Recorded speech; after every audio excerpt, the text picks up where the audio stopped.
Aujourd'hui, je vais vous parler de Westworld. Non, pas excellent, pas méga tough, hein. Westworld, le film de science-fiction de Michael Crichton. Michael Crichton, l'auteur de Jurassic Park, le créateur de Urgence, à la télé quand même. Eh bien, Michael Crichton, comme vous le savez sans doute, il a également une activité de réalisateur. Il a notamment réalisé le film Westworld en 1973, qui s'appelait Monde Ouest, lorsqu'il est sorti en France. Eh bien, Westworld a donné naissance à une série télé, série sur laquelle Michael Crichton n'a absolument pas travaillé, mais quand même, c'est une curiosité qu'il est bon de connaître dans sa sériphilie fantastique et science-fictionnelle. C'est un terme qui ne veut strictement rien dire, je viens de l'inventer. Alors déjà, Westworld avait eu droit à une suite au cinéma qui s'appelait Future World, 3 ans après la sortie de l'original, on était donc en 1976, mais Crichton n'est pas non plus bossé dessus. La série télé, elle arrive sur CBS en 1980 aux États-Unis, et malheureusement, elle ne comptera que 5 épisodes, dont vous pouvez voir quelques extraits dans l'écran. En quelques mots, si jamais vous ne connaissez pas Westworld, honte à vous, à nouveau, mais non, on peut pas tout connaître dans la vie. Westworld, c'est une histoire de robots, un parc d'attractions avec des robots à forme humaine, notamment le cow-boy principal, puisque ça se passe notamment dans un univers de western, il y a plusieurs mondes dans ce parc d'attractions, western, Moyen-Âge, et il y a notamment un androïde joué par Yul Brynner, l'acteur de western, notamment des 7 mercenaires, bien sûr, vous le savez. Et en fait, les androïdes, pour une raison mystérieuse, se rebellent contre les visiteurs. Si ça vous rappelle quelque chose, un parc d'attractions où finalement les attractions s'énervent contre les visiteurs, eh bien oui, Jurassic Park, 20 ans plus tard, également écrit par Michael Crichton, c'est quasiment la même chose, mais avec des dinosaures. Alors dans la série télé qui s'appelle Beyond Westworld, donc au-delà de Westworld, on retrouve évidemment des androïdes, mais le parc de Westworld, on le retrouve quasiment pas. Parce que donc au-delà de Westworld, on sort de Westworld, comme le dit le titre que j'ai su traduire magnifiquement pour vous. Vous avez vu, je fais quand même des efforts d'anglais. Bah oui, j'ai fait anglais LV1 au collège et au lycée, il faut bien que ça serve à quelque chose. Donc en fait, ce qui se passe, c'est que dans cette série-là, on apprend enfin la raison pour laquelle les androïdes se sont rebellés contre l'homme dans le film.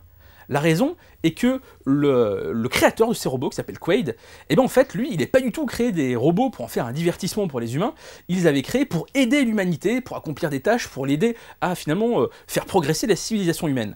Mais de voir que la société qui a acheté ces robots en a fait un simple divertissement pour un parc d'attractions, bah lui, ça l'a énervé, donc il a voulu se venger contre cette société, et c'est pour ça qu'il a téléguidé les robots à distance pour qu'ils détruisent tout. Ça, c'est le point de départ de ces 5 premières minutes du premier épisode. Mais alors, quel est le concept de la série, vous allez me demander? Et bien en fait, ce même Quaid, il a des robots absolument partout dans le monde. Il en a dans des sous-marins nucléaires, dans des centrales, il en a partout, sauf qu'on ne sait pas où ils sont, et il va s'en servir pour modeler le monde à sa façon, pour diriger l'humanité. C'est un peu comme effrayant comme idée, c'est un peu comme des cellules dormantes terroristes. Et du coup, en fait, les responsables de Westworld vont traquer ces robots, vont essayer de les retrouver pour les débusquer et empêcher les plans de Quaid qui sont franchement dignes de la mégalomanie. Alors en fait, les deux héros de la série, ce seront justement 2 agents, un homme et une femme, qui vont traquer ces robots, et dans chaque épisode, ils vont enquêter dans un milieu professionnel différent, où il y a un robot qui est caché, et tout le suspense de chaque épisode, ça sera de trouver qui est le robot parmi ces personnes. Dans le premier épisode, c'est à bord d'un sous-marin nucléaire, dans le deuxième, c'est dans une équipe de football américain, dans le troisième épisode, c'est carrément dans un groupe de rock. Qui parmi le groupe, est-ce que c'est le guitariste, le bassiste ou le clavier, qui est un afro-robot, qui veut faire péter une bombe nucléaire? Vous avez vu un peu le suspense incroyable.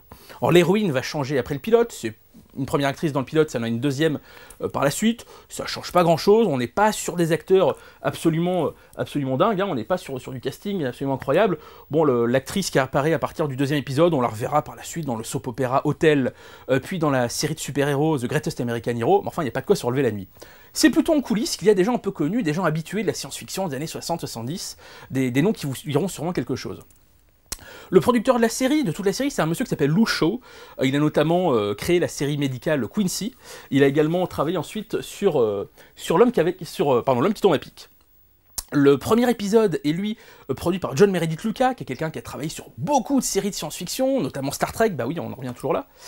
Ce pilote a également été réalisé par Ted Post. Ted Post, pareil, c'est un grand monsieur de la télé, il a réalisé des dizaines d'épisodes de séries, y compris des films. C'est lui qui a réalisé le second film de la planète des singes, Le secret de la planète des singes. Il a réalisé Magnum Force, l'un des films d'Inspector Harry. C'est lui également qui a réalisé le pilote de Kanye et Lacé. Vous savez, c'est un peu une légende de la télé.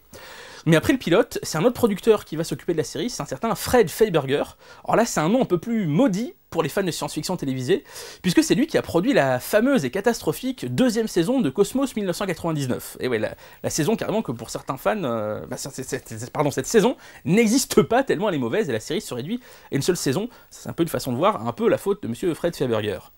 Il a également travaillé sur les Mystères de l'Ouest, il a travaillé sur la troisième saison de Star Trek, la série originale, qui n'était pas si mauvaise que ça finalement, donc ce monsieur n'a pas fait que des nanars, hein. Faut pas croire à cause de sa mauvaise réputation due à la saison 2 de Cosmos.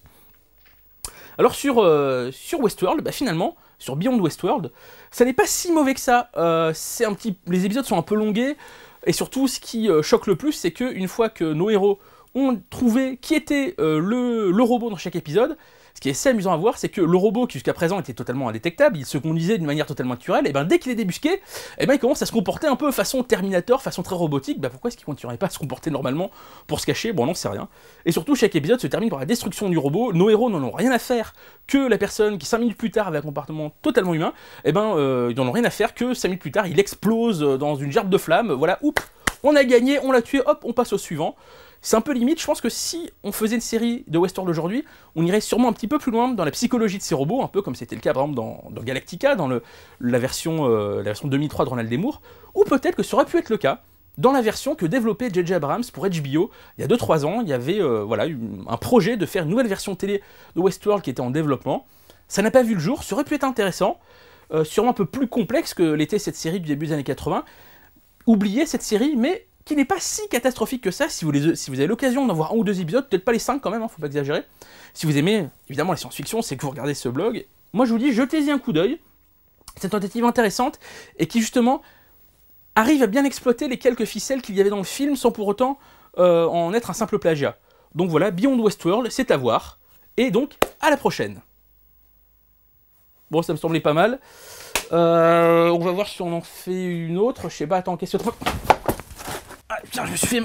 Ah, je me suis fait...